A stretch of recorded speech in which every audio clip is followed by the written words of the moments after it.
Alors je dirais, c'est un mot chinois qui s'appelle Wu Wei. Euh, alors j'ose à peine même les définir parce que c'est tellement indéfinissable.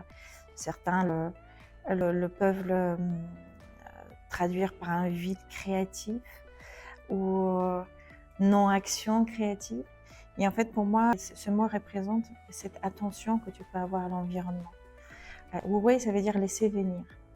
Donc, n'est pas présager, n'est pas forcer des choses, mais comprendre l'environnement qu'on a autour. Donc, je dirais oui, Wu Wei, c'est quelque chose qui caractérise bien ma vision aussi de l'interculturel. Je vais choisir un mot qui a été partagé par l'un de mes élèves d'origine sud-africaine, la philosophie Ubuntu. Ça veut dire quoi? Ça veut dire je suis parce que tu es. Donc c'est une philosophie qui contient plusieurs principes, évidemment de vie, dont l'un, qui pour moi est très important, c'est faire preuve de respect envers soi et les autres. Kairos, c'est le dieu du moment opportun. Le moment juste pour faire quelque chose.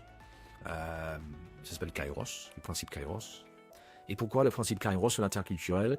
Parce que il s'agit de saisir le moment dans un travail avec un individu ou avec un groupe, d'essayer de lire la situation et de lire le groupe et de travailler sur ce thème-là ou d'aborder ce sujet-là au bon moment.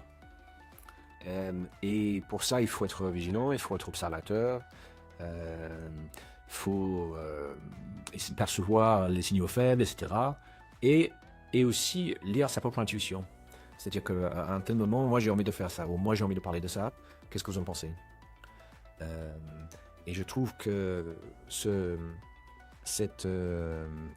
sujet-là de Kairos, c'est pas une compétence, mais c'est une façon presque une inspiration.